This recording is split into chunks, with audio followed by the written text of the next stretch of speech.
So let me start directly.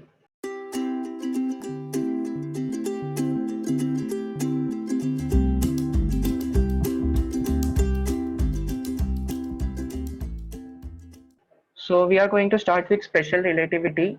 Of course, special relativity का जो starting है that is by Galilean transformation. So Galilean transformation में सबसे पहले हम लोग ये देखेंगे कि exactly होता क्या है, कहाँ से special relativity start होता है. So consider a frame S, okay? तो यहाँ पर हमारे पास क्या है? यहाँ पर हमारे पास frame S है. And we have a frame called as S dash. S dash जो है that is moving with a velocity. That is moving with some velocity towards the right say, okay? And हम लोग के पास एक point P है जो यहाँ पर हम लोगों को दिख रहा है. P से हम लोगों ने क्या किया है, एक perpendicular यहाँ पर drop किया है, तो उसका distance frame S dash से कितना रहेगा, X dash रहेगा, and frame S से कितना रहेगा, frame S से रहेगा X, and the distance of frame S dash from frame S will be equal to of course Vt, because उसका speed अगर V है तो उसका distance क्या रहेगा, speed into time.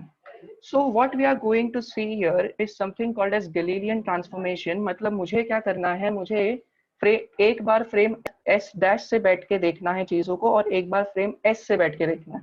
तो सिंपली हम लोग क्या करेंगे, यहाँ पे हम लोग क्या करते हैं, एक बोर्ड लगा देते हैं जिसमें हम लोग देखेंगे कि एग्जैक्टली हो क्या रहा है. सो गैलीलियन ट्रांसफॉर्मेशन जो रहेगा उसमें क्या होगा, हम लोग सबसे पहले देखते हैं कि x डैश जो है वो क्या हो जाएगा, x माइनस वी टी हो जाएगा. I guess this is simple geometry. हम लोग सिर्फ एक लाइन देख रहे हैं जिसका लेंथ क्या है, x है, एक लाइन देख रहे हैं जिसका लेंथ क्या है, vt है, और एक लाइन देख रहे हैं जिसका लेंथ क्या है, x डैश है. सो गैलीलियन ट्रांसफॉर्मेशन से x dash will be equal to x minus vt. Obviously यहाँ पर कोई चेंजेस y और z में नहीं हो रहा है, बिकॉज ऑफकोर्स पार्टिकल जो है हम लोग ने ये अज्यूम किया है कि इन द x डायरेक्शन जा रहा है, तो इसलिए y और z में हम लोग का कोई चेंजेस नहीं रहेगा और y और z जो रहेगा हम लोगों का इक्वल रहेगा. ओके, गैलीलियन ट्रांसफॉर्मेशन की सबसे खास बात ये है कि जो कि टाइम यहाँ पे रहता है वो क्या रहता है, सेम रहता है. Time is does not change in Galilean transformation. So Galilean transformation के बारे में आई गेस इतना ही होना चाहिए. बट वेट, यहाँ पर एक और बोर्ड आ गया है. सो एक और बोर्ड यहाँ पर इसलिए आया है because we have something called as inverse of Galilean transformation. And now what is inverse of Galilean transformation? Inverse of Galilean transformation मतलब होता है कि जैसे हम x डैश को ढूंढ रहे थे इन टर्म्स ऑफ x, मतलब हम लोग क्या कर रहे थे, हम लोग s डैश में बैठ के देख रहे थे कि क्या हो रहा है. अब हम क्या करेंगे, s फ्रेम में बैठ के देखेंगे और हम लोग अपने आंसर्स को दूसरे फ्रेम की तरफ से निकालेंगे. Okay, so x will be equal to x dash plus vt, y will be equal to y dash, z will be equal to z dash, and of course time remains same. So this is something called as Galilean transformation. So what we have next, of course the next will be drawback of Galilean transformation. Drawback इसका ये है कि this transformation is not applicable to the speed of light. The issue is कि अगर मैं inverse Galilean transformation use करता हूँ, and what I am saying is कि अगर मैं speed of light के लिए use करता हूँ तो speed of light will be c plus vt, which is not at all possible because we know speed of light is a constant by electrodynamics, of course. So this is a problem. And second thing is time is same from all frame of references, जो कि possible नहीं है. time हमारा क्या होता है, relative होता है. time भी क्या होना चाहिए, change होना चाहिए. इसलिए we use something called as Lorentz transformation. So Lorentz transformation क्या है कि Galilean transformation अच्छे से काम नहीं करता. That's why we use something called as Lorentz transformation. For your kind information, मैंने कोई भी ज्यादातर derivations include नहीं किए because we are moving through the theory point of view. So यहाँ पर जितनी भी चीजें हैं मैं डायरेक्टली इक्वेशंस की बात करूंगा ताकि ज्यादा इजी हो. सो लॉरेंस ट्रांसफॉर्मेशन के इक्वेशन क्या है, simply simply simply Galilean transformation के इक्वेशन देखो, x dash is equals to x minus v t ही था, बस हम लोग उसमें क्या कर रहे हैं, हम लोग एक गामा, मतलब गामा यहाँ पर क्या है, 1 by root of v 1 minus v square upon c square, तो हम लोग सिर्फ उसको ऐड करेंगे. So x dash will be equal to x minus v t upon root of 1 minus v square upon c square. y में यहाँ पर भी चेंज नहीं होगा because we are talking about frame which is moving in x direction. z में भी कोई change नहीं है. t will be something called as t dash will be equal to t minus v upon c square x upon root of 1 minus v square upon c square. Similarly जैसे Lorentz transformation है हमारे पास, of course दूसरा क्या होगा, inverse of Lorentz transformation. अब ये inverse of Lorentz transformation equation क्या होगा, वैसे ही रहेगा. ठीक है, so similarly you can check inverse of Lorentz transformation, equations में ज्यादा चेंज नहीं आया है। अब यहाँ पर सबसे मेन चीज ये है कि जब भी वेलोसिटी कम होगा गैलीलियन ट्रांसफॉर्मेशन सही होता है। वेलोसिटी जब स्पीड ऑफ लाइट के करीब जाने की कोशिश करेगा तभी क्या होता है, लॉरेंस ट्रांसफॉर्मेशन का यूज होता है। Okay, the most important thing, आप लोग बोलोगे कि ये क्या है, ये मतलब डायरेक्टली इक्वेशंस है, यहाँ पर कुछ लॉजिक की बात नहीं चल रही, यहाँ पर डेरिवेशन की बात नहीं चल रही, कोई अच्छा ये बैकग्राउंड नहीं मिल रहा है। तो सबसे सही चीज हम लोग यहाँ पर क्या बोलेंगे कि अगर आपको सीखना है कि पीछे क्या चल रहा है, तो सिंपली आप क्या करो, एक लॉरेंस ट्रांसफॉर्मेशन के इक्वेशन को मेरे हिसाब से आपको बहुत जगह पे मिल जाएगा, but from my point of view edu point is something good. Hindi में आपको क्या मिलेगा, सब कुछ मिल जाएगा कि कैसे चैनल में एग्जैक्टली मतलब कैसे एग्जैक्टली चलता है ये सब डेरिवेशंस। सो लॉरेंस ट्रांसफॉर्मेशन की बात अगर हम लोगों ने की है तो ऑफ कोर्स कॉन्सिक्वेंसेस भी होंगे। तो अगर हम लोगों के पास इक्वेशंस है तो इस इक्वेशन से हम क्या चीजें एक्सप्लेन कर सकते हैं। So the first thing that we can explain is length contraction. सो अभी किसी भी चीज का लेंथ सबसे ज्यादा कब होगा, जब वो रिलेटिव में रेस्ट में होगा। मतलब मेरे रिलेटिव में वो रेस्ट पे दिखेगा मुझे या फिर कांस्टेंट वेलोसिटी से दिखेगा, तो हम लोगों को क्या लगेगा कि उसका लेंथ सबसे ज्यादा है। बट वो लेंथ क्या हो जाएगा, कम हो जाएगा। That's why it is called as length contraction. वो लेंथ कितने से कम होगा, वो लेंथ कम होगा by factor of root of 1 minus v square upon c square. So this is not gamma, this is 1 by gamma. Okay, so this is contracted by a factor of this. So of course हम लोग एक फॉर्मूले के basis पे उसको लिखते हैं, l is equals to l not into root of 1 minus v square upon c square. The main thing is perpendicular जो रहेगा, मतलब अगर परपेंडिकुलरली रिलेटिव है, परपेंडिकुलरली हम लोग उसको ऑब्जर्व कर रहे हैं तो there will be no change in the length. But अगर हम लोग पैरेलली ऑब्जर्व कर रहे हैं तो लेंथ में ऑफ कोर्स कॉन्ट्रैक्शन दिखाई देगा। Second consequence is something called as time dilation. So यहाँ पर हम एक सिचुएशन कंसिडर करते हैं जहां पर हम क्या है, हम एक अर्थ पे है ऑफ कोर्स, और हमारा कोई तो एक फ्रेंड क्या है रॉकेट में गया है या फिर स्पेसशिप में है, एंड वो बहुत ही हाई वेलोसिटी से जा रहा है। तो हम लोगों को क्या लगेगा कि हमारा क्लॉक जो है वो बहुत ही फास्ट है, मतलब हमारे लिए टाइम बहुत ही फास्ट जा रहा है, and your friend's clock is moving what, your friend's clock is moving slower. मतलब delta t is equal to delta t dash upon root of 1 minus v square upon c square. इसका मतलब क्या है कि अगर मैं एस फ्रेम में हूं तो हमारे लिए टाइम इंटरवल जो है वो हमेशा क्या रहेगा, time interval measured in frame S will be always greater than time interval measured in frame S dash. Okay, so delta T will be greater than delta t dash. अब यहाँ पर एक पैराडॉक्स आता है। पैराडॉक्स इज, अगर मैं उसको observe कर रहा हूं तो मुझे ये लगेगा कि मेरा क्लॉक फास्ट जा रहा है, बट अगर वो मुझे ऑब्जर्व करेगा तो उसको लगेगा कि उसका क्लॉक फास्ट जा रहा है।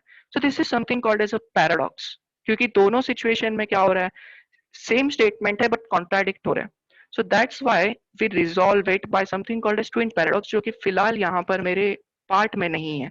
So we will move further to something called as relativistic velocity addition theorem. So relativistic velocity addition theorem is also called as Einstein's formula. I would like to go with the derivation of this. So consider a train moving with a velocity v with respect to ground. मतलब एक train है जो v velocity से आगे की तरफ जा रहा है, ग्राउंड ऑफ कोर्स रेस्ट पे है। एक पैसेंजर है on the train which is moving with velocity u dash. Okay, so यहाँ पर ट्रेन से रिलेटेड जितने भी फ्रेम होंगे हम लोग उसको क्या करेंगे, एस डैश में डाल देंगे, जितने भी स्टफ होंगे। तो पैसेंजर भी अगर ट्रेन के अंदर है तो वो किस वेलोसिटी से जाएगा, u डैश से जाएगा।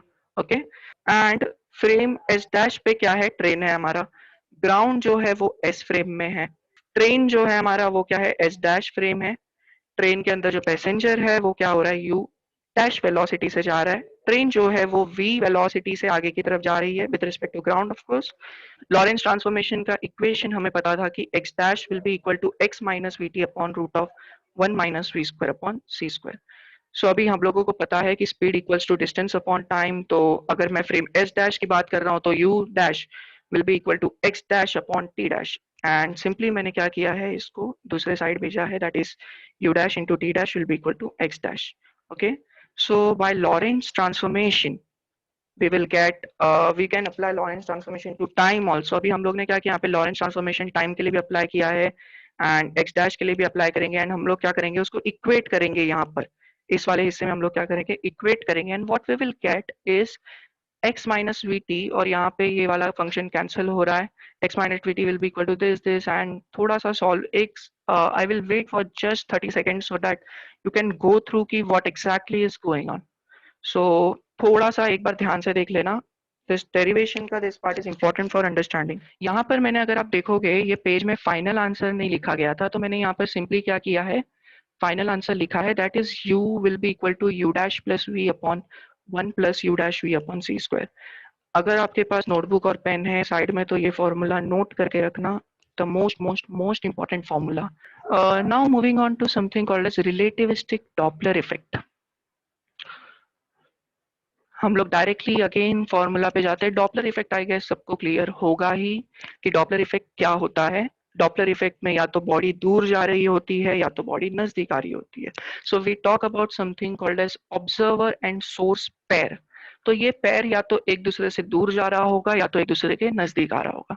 तो इसके बेसिस पे आप एक अच्छा खासा डेरिवेशन करते हो, आप पूरा का पूरा एक डेरिवेशन करते हो।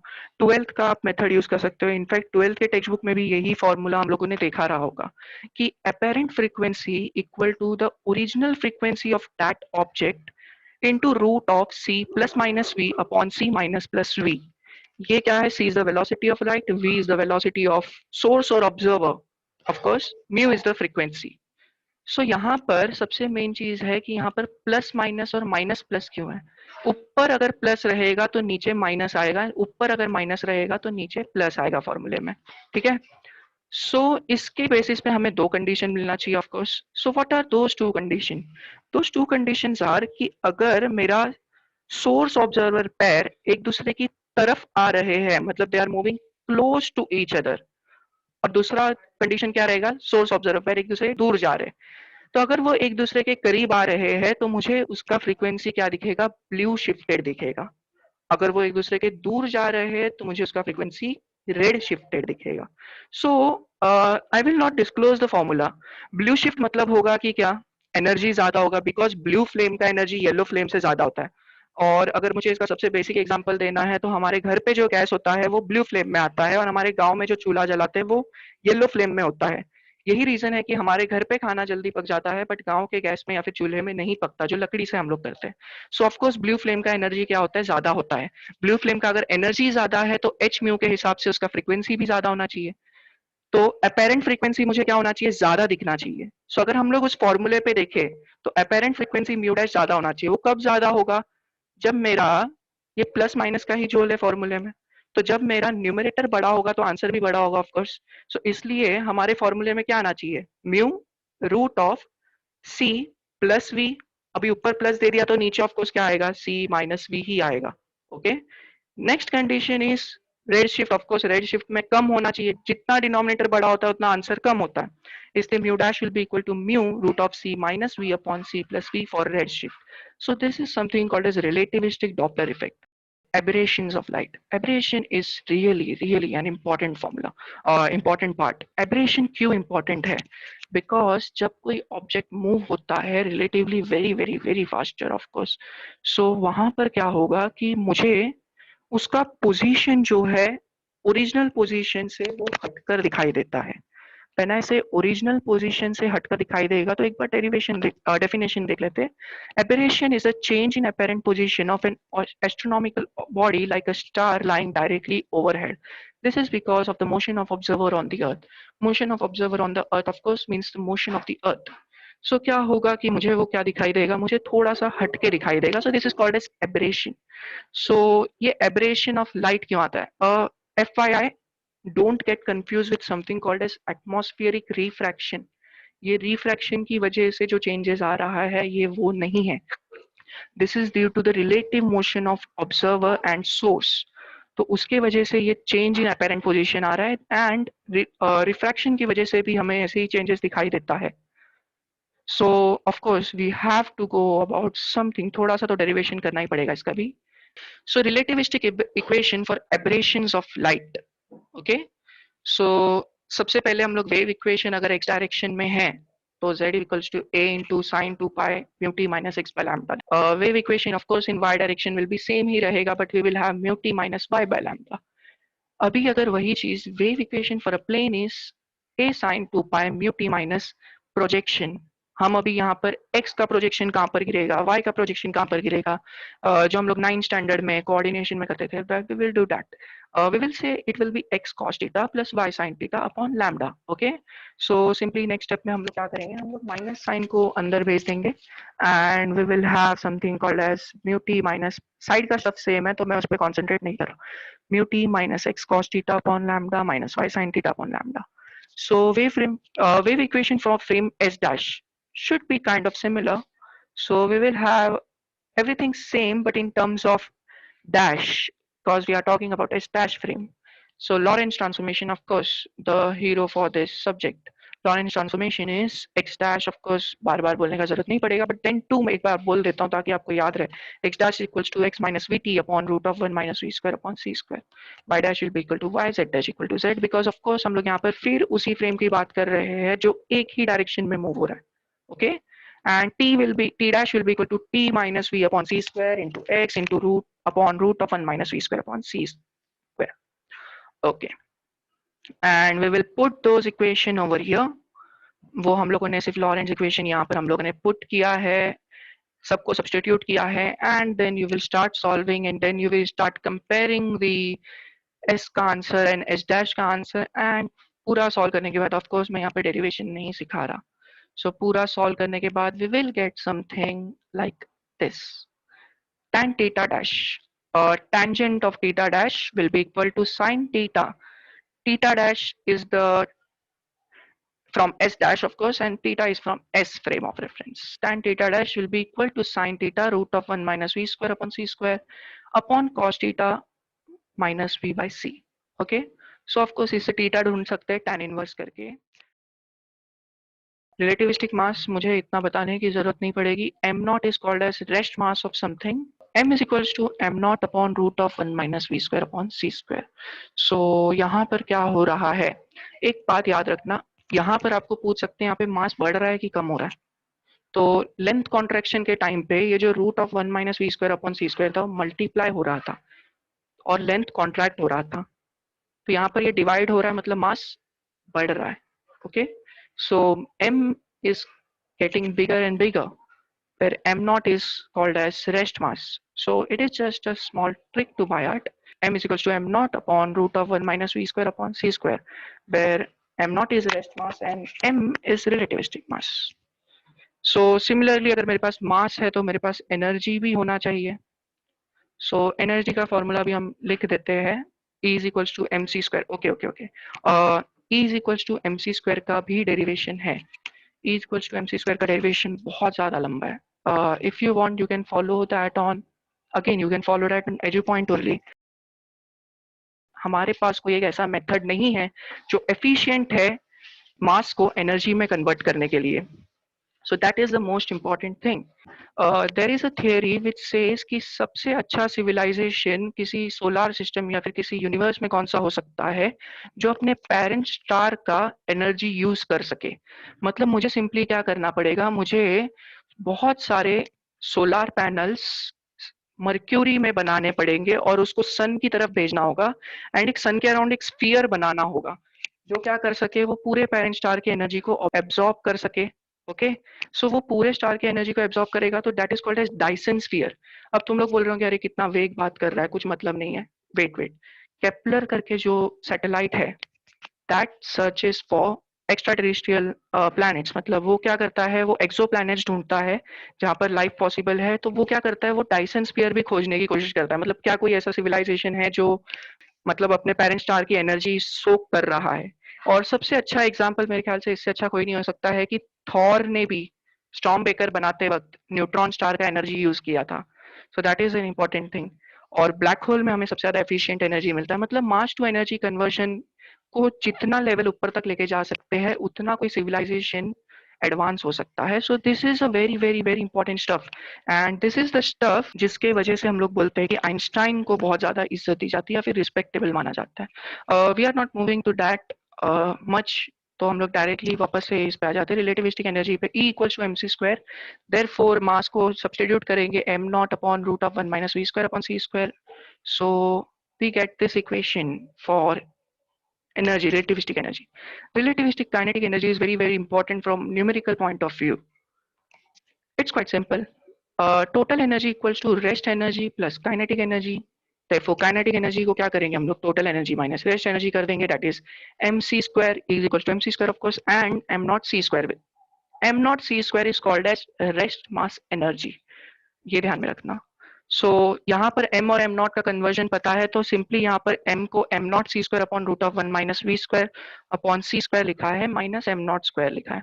सो सिंपली हम लोगों ने कॉमन आउट निकाला, और ये जो इक्वेशन फाइनल दिख रहा है वो थोड़ा सा मुझे अच्छा नहीं दिख रहा है, बिकॉज वो बहुत ही ज्यादा we can say messed up हो चुका है.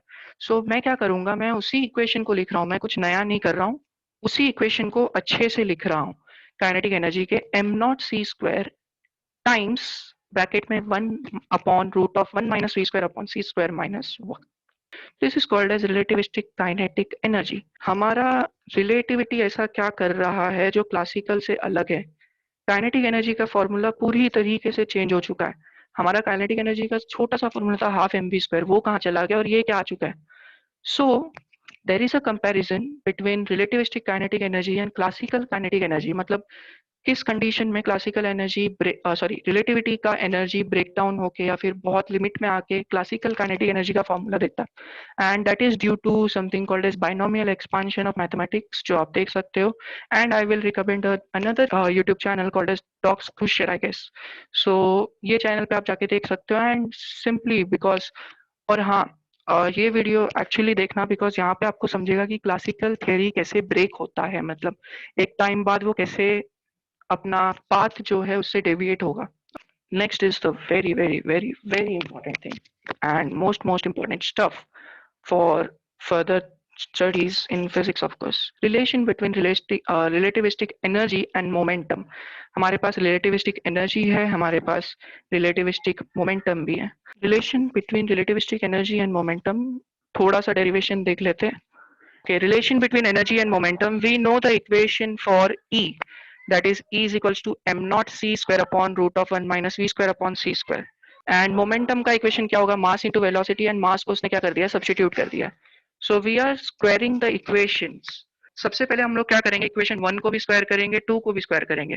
तो 1 को स्क्वायर करेंगे तो ई स्क्वायर बन जाएगा और ऐसा कुछ मिलेगा, एंड पी को भी स्क्वायर करेंगे तो हम लोगों को कुछ ऐसा मिलेगा. स्क्वायर करने के बाद हम लोग क्या कर रहे हैं, हम लोग इक्वेशन 4 नाम दिया है जिसको, मतलब पी स्क्वायर वाला जो टर्म है उसको सी स्क्वायर से मल्टीप्लाई कर रहे हैं. So we will get p square c square will be equal to m not square. I am not reading that part, confuse ना हो इसलिए. सो उसको सिर्फ हम लोग ने सी स्क्वायर से मल्टीप्लाई किया है. बाद में हम लोग क्या करेंगे, ई स्क्वायर वाले टर्म को पी स्क्वायर माइनस सी स्क्वायर से माइनस करेंगे एंड कुछ कॉमन आउट निकालेंगे, एंड फाइनल आंसर एक आंसर मिलेगा जिसको हम लोग ई को अलग रखेंगे और बाकी सबको अलग रखेंगे. Just go through that derivation कि आपको समझ रहा है कि यहाँ पर क्या लिखा हुआ है. एंड मेरे ख्याल से ये आंसर याद करने का जरूरत नहीं है, because E is equals to root of m naught square c raised to 4 plus p square c square. बहुत लेंदी आंसर है, बट इसको याद करने का सबसे अच्छा तरीका होगा कि एक ट्राइंगल बना दो, पाइथागोरियन ट्राइंगल, जिसमें एक तरफ E रख देते और एक तरफ PC रख देते और एक तरफ m नॉट सी स्क्वायर रख देते. अब पाइथागोरियन ट्राइंगल का रूल पता है, E will be equal to root of m not c square plus PC square. मतलब ये जो फॉर्मूला है यही हम लोग ऐसे तरीके से ये ट्राइंगल के जरिए याद रख सकते हैं. ठीक है. So what we are left with, we are left with Lorentz transformation of momentum, we are left with Lorentz transformation of force, and we are left with numerical for practice.